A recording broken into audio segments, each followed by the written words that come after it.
이제 지난 2달간 우리가 여호수아와 사사기를 함께 보면서 묵상했습니다. 출애굽 후에 하나님의 그 특별 훈련을 받은 이스라엘이 가나안에 입성하게 됐고, 각 지파마다 약속받은 기업을 차지하고, 거기서 이제야말로 하나님을 마음껏 찬양하고 예배하는 이야기였어요. 맞습니까?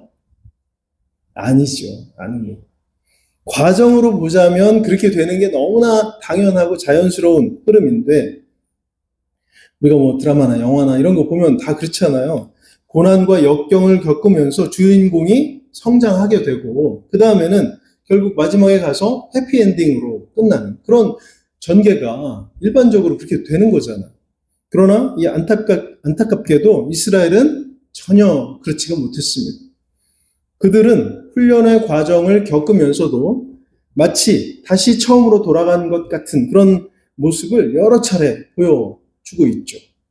고난 앞에서 불평하고, 그러다가 문제가 해결되면 다시 좋아하다가 또 원망거리를 찾아내고, 이제 그게 광야에서도 그러더니 가나안에 들어간 후에도 이 사람들의 이런 잘못된 습관, 이거 전혀 변하지 않습니다. 아니, 변하지 않은 정도가 아니라 어떻게 됐어요? 점점 더 악화되고 있어요. 사사들을 통해 하나님은 이스라엘이 이방 민족에게 당하는 그런 고통에서 번번이 건져내시는 그 구원, 그 은혜 베풀어 주셨다는 것을 우리는 말씀을 통해 계속해서 확인했습니다. 그러나 이런 일을 경험하면서 이 사람들은 감사와 믿음의 결단보다는 스스로의 생각과 판단을 더 중요하게 여기고, 이제 하나님이라는 존재는 그저 더 안락한 삶을 위한 어떤 도구 정도로 생각하는 그런 지경에 이르게 됐다는 것입니다. 그 모든 상황을 우리에게 설명해주는, 대변해주는 그 구절이 마지막 절 말씀이었죠. 사사기 21장 25절 말씀. 그때에 이스라엘의 왕이 없으므로 사람이 각기 자기 소견에 옳은 대로 행하였더라. 여기서 왕이 없다는 말은 이스라엘 백성들의 마음에, 그 삶에 하나님이 없다 이 말이죠. 더 정확히 말하면 하나님의 자리가 없다. 왜요? 다른 걸로 채워져 있기 때문에. 그리고 이 사람들의 예배조차 믿음이 없이 습관처럼, 그리고 기복적으로 드리는 것이었다. 이런 의미가 되겠습니다. 지난 시간에 본 것처럼 사사들은 그런 시대를 막기는커녕 어떻게 했어요? 그 자신들조차 점점 불신앙적인 모습으로 그렇게 변해갔습니다. 그러면서 마지막으로 가서 보면 그 사사기, 어떤 지파는 하나님께서 약속으로 주신 기업을 마다하고 자기들 눈에 좋아 보이는 곳으로 이동해버렸죠. 그래서 그곳을 차지하게 됩니다. 또 어떤 가정은 자기 가족을 위해 제사장도 사사로이 딱 세우고, 제단도, 그리고 우상도 오직 나를 위해서, 우리 가정을 위해서 그렇게 세워놨습니다. 만들었어요. 심지어 이런 가짜 우상과 제단을 놓고 서로 차지하겠다고 다툴 정도였다는 것입니다. 얼마나 이게 그 상황이 이렇게 돼버렸습니다. 그럼 그 후에 그토록 바라던 왕을 주시잖아요. 그러면 좀 나아졌습니까? 아니죠. 또 반복됐어요. 그런 습관들이, 그런 생활들이. 그런 행태로 인해서 나라는 결국 멸망하게 되고 이방에 지배받는 시대를 열어젖히게 된 것입니다. 포로 시대를 거쳐서 로마의 지배 아래 있게 됐잖아요. 보면 어때요? 이 사람들이 오직 믿음으로 산 것이 아니라 오직 믿음은 빼고 산 것처럼 그렇게 보입니다. 물론 이 사람들은 언제나 우리가 하나님과 함께하고 있다 이렇게 생각했을 거예요. 왜냐하면 예배를 안 드린 것도 아니고 기도하지 않은 것도 아니고 무슨 일이 생길 때마다 하나님을 찾았잖아요. 그러나 그들의 예배에는 하나님이 아니라 내가 원하는 것이 중심이었고, 그들의 기도는 이미 답을 정해놓고 드리는 것이었고, 또 위기를 만나서 하나님을 향해 부르짖는 것은 마치 자판기를 누르는 것처럼 그렇게 필요할 때만 하는 습관이 돼 버렸습니다. 어디에도, 이 사람들 어디에도 신앙도 겸손도 결단도 없는, 불신앙과 별다를 게 없는 그런 모습으로 퇴보한 것이죠. 우리가 지난 시간에 봤잖아요. 퇴보했습니다.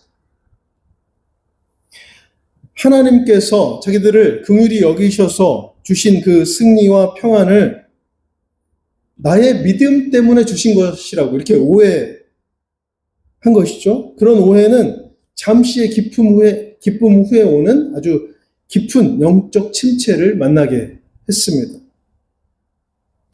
신앙이라고 하는 것이 더 나은 인생을 위한 어떤 수단, 그 이상도 그 이하도 아니게 되는데도 이 사람들이 늘 우리는 믿음으로 살고 있어 이렇게 착각했다는 것이죠. 거기서 벗어나지 못하고 있어요. 그 대표적인 예가 있는데 금방 앞에서 말씀드린 사건이에요. 자기 마음대로 세운 제사장, 자격 없는 자를 제사장으로 딱 세웠는데 그 미가라는 사람이잖아요. 이 사람이 한 말입니다. 사사기 17장 13절 말씀 제가 봉독합니다. 이에 미가가 이르되 레위인이 내 제사장이 되었으니 이제 여호와께서 내게 복 주실 줄을 아노라. 지금 우상을 만들었죠. 그리고 자격 없는 자를 자기 가정의 전속 제사장으로 그렇게 자기 마음대로 딱 세워놨어요. 그러고 나서 뭐라고 하고 있다고요? 내가 이렇게 했으니까 우리 하나님이 나에게 복을 주실 거야. 여러분, 이게 맞습니까? 이제 이런 걸 보면 우리는 나는 아니라고 그렇게 생각해요, 보통. 과연 그런가? 오늘 우리의 신앙은 어떻습니까? 오늘 이렇게 내가 예배 드렸으니까, 다른 사람들과의 약속 다 제쳐놓고 나와서 이렇게 예배 드렸으니까 우리 집이 형통하겠지. 내 사업이 잘 되겠지. 내가 헌금하고 봉사했으니까 우리 자녀들의 길이 탄탄대로로 열리겠지. 복을 받겠지. 이런 생각은 하나님을 전능하신 주권자가 아니라 내 욕망을 채워줄, 아까 뭐라고요? 자판기로 대하는 것입니다. 예배에 내 진심과 하나님의 뜻대로 살겠다는 순종의 결단과 또 오늘을 지켜주신 그 감사가 담겨 있어야 그게 진정한 예배가 되는 건데 그저 정한 공간에서 정한 시간만큼 형식을 갖췄으니 나는 예배 드렸다 이렇게 안심한다고 하면 그거야말로 종교 행위에 대한 만족일 뿐이지 이거는 신앙이라고 말하기 어려운 것입니다. 이제 오늘 19절 말씀을 함께 보겠습니다. 19절 시작. 만일 그리스도 안에서 우리가 바라는 것이 다만 이 세상의 삶뿐이면 모든 사람 가운데 우리가 더욱 불쌍한 자이리라. 네, 여러분 우리 믿음은 뭐가 목적이에요? 그냥 제일 간단하게 말하면 하나님을 기쁘시게 하는 것. 이게 목적이에요. 그런데 스스로 안심하고 또 이 세상의 만족을 위해서 믿는 것이라고 한다면 그것처럼 불쌍하고 불행한 인생은 없다는 걸 우리는 분명히 알아야 합니다. 이제 이스라엘에 결국 왕이 생기고 그토록 바라던 왕이 생기고 수많은 시간이 흐르도록 하나님은 이제 계속해서 이 이스라엘을 훈련시키고 믿음의 백성으로 바로 설 기회를 주고 또 주시지만 잠깐 동안의 회복처럼 보이는 시기를 거치면서 이 사람들 스스로의 힘으로는 결코 빠져나올 수 없는 그런 함정을 파고 거기로 들어가죠. 빠져나오지 못하게 됩니다. 이제는 정말 답이 없다. 이런 상황을 맞게 됐다는 거예요. 연단받아 성장하지 못한 채 영원히 멸망의 길을 선택한 사람들에게 구원이 어디 있겠습니까? 무슨 소망이 있을 거예요. 그러나 하나님은 여전히 그분의 백성을 사랑하셨습니다. 그리고 그들을 구원하시고 당신의 백성으로 살도록 그렇게 만들고 싶으셨어요. 그래서 하나님께서 지금 가장 크고 완전한 구원을 하실 작정, 이걸 이제 하신 거죠. 이 땅의 모든 연약한 인생들을 다시 하나님을 향해 눈을 돌리고 우리 하나님만이 나를 구원하실 그런 주님이시다. 나의 하나님이시다. 이렇게 믿을 때 구원과 또 영원토록 하나님의 백성으로 살 기회를 주시겠다. 이렇게 작정하셨다는 것입니다. 오늘 12절 말씀을 함께 보겠습니다. 12절 시작. 그리스도께서 죽은 자 가운데서 다시 살아나셨다 전파되었거늘 너희 중에서 어떤 사람들은 어찌하여 죽은 자 가운데서 부활이 없다 하느냐. 그럼에도 불구하고 하나님께 구한 이 땅의 것들에 대한 기대는 정말 열심으로 하면서 정작 가장 큰 기적이고 은혜가 되는 이 십자가와 부활에 대해서는 부인한다고 하면 그것이 얼마나 이제 안타깝고 어리석은 일이 되겠습니까? 작은 것에는 집착하면서 또 기대하면서 가장 크고 위대한 은혜를, 귀한 은혜를 외면하고 믿지 못한다면 그 믿음이야말로 헛된 것이라고 말할 수 있는 것이죠. 부활이 헛것이 아니라 부활 아닌 것들에만 매달리는 그런 연약한 마음이 잘못된 믿음, 헛된 믿음이 된다는 것입니다. 그러나 이제 16절 말씀 함께 보겠습니다. 16절 시작. 만일 죽은 자가 다시 살아나는 일이 없으면 그리스도도 다시 살아나신 일이 없었을 터이요. 아들을 보내셔서 우리를 구원하신 하나님을 믿는 자들은 죽음의 끝에서 그리스도를 따라 다시 살아나는 그런 부활의 은혜를 누리게 되는 것이니까 이것을 헛된 믿음이라고 말할 수 없는 것이죠. 오히려 예수님의 십자가로 인해 나도 이제 새 생명을 얻었다 이렇게 믿는 사람은 우리가 지난 한 주간 새벽마다 함께 봤잖아요. 성경을 통해 보여주시는 큰 은혜들을 받고 누리게 된다. 이거를 다 물론 보셨겠지만 다시 한번 보겠습니다. 주님의 십자가로 인해서 우리가 받은 은혜, 첫 번째 뭐라고요? 그 성경에 예수님의 부활 후에 쭉 그 시간대로 한번 생각해 보시면 딱 나와요. 첫 번째는 죄에서 해방입니다. 죄에서 해방. 여호수아와 사사기 시대의 이스라엘은 끊임없이 이방 우상과 죄악에 굴복했습니다. 그들은 육신으로는 가나안에 입성한 것처럼 그렇게 보였지만 영적으로는 여전히 그 죄의 노예에서 벗어나지 못했다는 것입니다. 이제 우리도 세상의 유혹과 권세들에 눌려서 욕심과 교만이라는 죄를 벗지 못하고 방황할 때가 있어요. 로마서 6장 4절 말씀, 우리가 그의 죽으심과 합하여 세례를 받음으로 그와 함께 장사되었나니 이는 아버지의 영광으로 말미암아 그리스도를 죽은 자 가운데서 살리심과 같이 우리로 또한 새 생명 가운데서 행하게 하려 함이라. 오늘 예수님의 부활은 그분이 죄의 대가, 결과가 되는 죽음을 완전히 정복하셨다는 승리의 선포입니다. 우리는 더 이상 이 죄의 권세 아래 놓인 연약한 존재가 아닌 거예요. 우리는 새 생명을 얻은 존재입니다. 두 번째, 주님 십자가로 인해 받은 은혜, 거룩한 백성으로의 신분 변화입니다. 베드로전서 1장 21절 말씀, 그를 죽은 자 가운데서 살리신 하나님을 그리스도로 말미암아 믿는 자니 너희 믿음의 소망이 하나님께 있게 하셨느니라.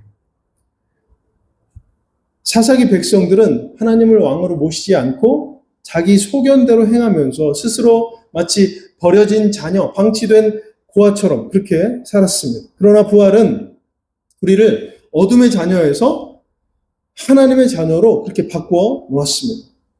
부활하신 주님이 우리 안에 거하심으로 우리는 왕같은 제사장이요 거룩한 나라가 됐다는 거예요. 이제 우리가 이 땅의 소유가 아니라 하늘에 소속되었음을 믿으시길 바랍니다. 주님 십자가로 인해 받은 은혜 세 번째는 뭐요? 가치가 달라짐, 이겁니다. 가치가 달라졌다. 기복적인 신앙, 또 성공지상주의 이런 거는 보이는 것에 목숨을 거는 거예요. 보이는 거, 우리 눈에 보이는 거. 그러나 부활은 보이지 않는 영원한 것에 눈을 뜨도록 만들어 줍니다.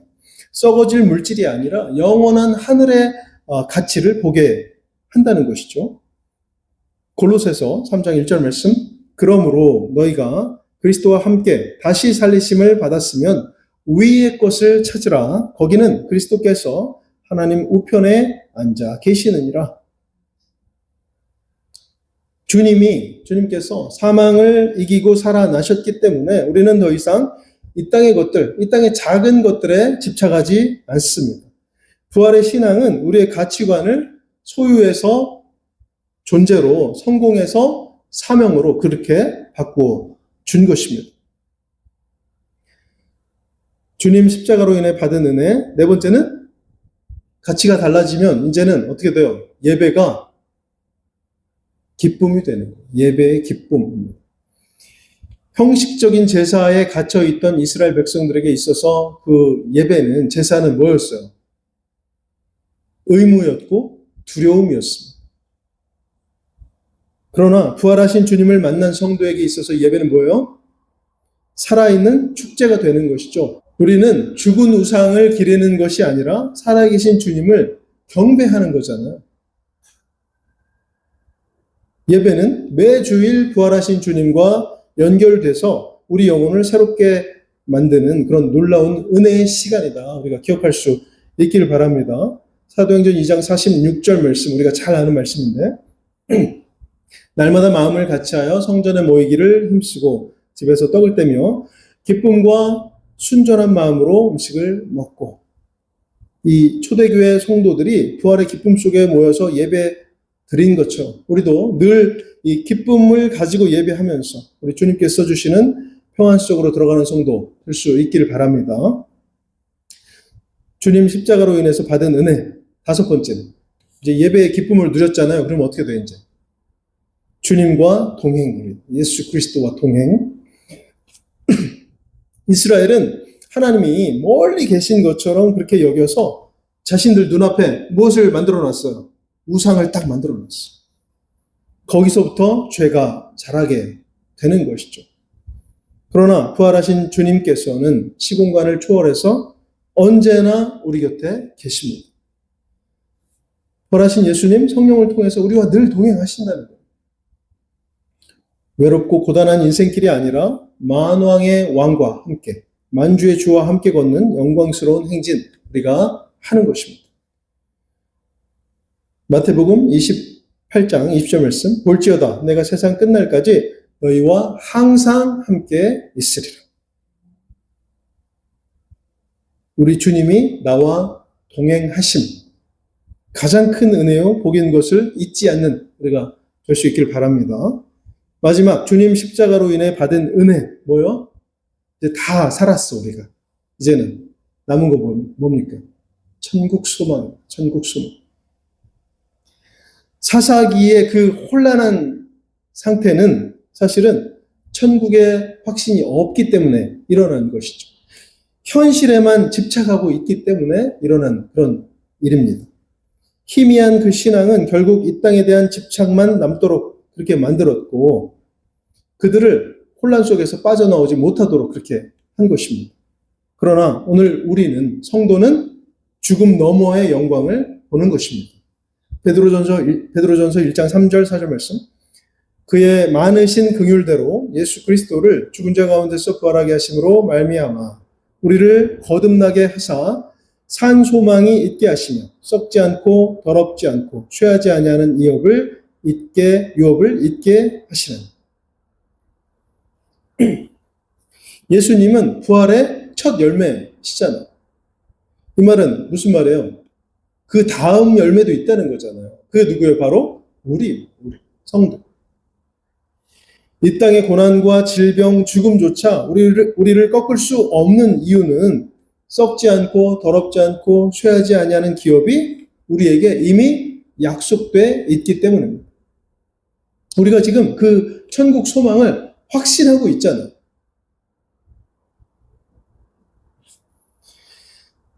오늘 말씀 17절, 20절 말씀 함께 보겠습니다. 먼저 17절. 그리스도께서 다시 살아나신 일이 없으면 너의 믿음도 헛되고 너희가 여전히 죄 가운데 있을 것이요. 20절. 그러나 이제 그리스도께서 죽은 자 가운데서 다시 살아나사 잠자는 자들의 첫 열매가 되셨도다. 사랑하는 성도 여러분, 이 이스라엘의 실패는 하나님을 살아계신 하나님으로 생각하지 않았기 때문에 시작된 것입니다. 부활은 과거의 어떤 지나간 사건이 아니에요. 만들어낸 이야기가 아닙니다. 오늘 내 삶의 현장에서 살아계신 주님이 나를 다스리시는 통치입니다. 부활이 그렇게 되는 거예요. 이걸 인정하고 나의 이익을 위해서 하나님을 이용하려는 마음을 우리가 내려놓아야 되죠. 주님의 부활이 나의 구원이다, 소망이다, 이런 확신의 믿음을 우리가 가져야 됩니다. 성도 여러분, 죽음을 이기고 일어나신 우리 주님께서 지금 우리의 마음을, 그 문을 두드리고 계십니다. 믿음을 갖고 주님과 마주해야 합니다.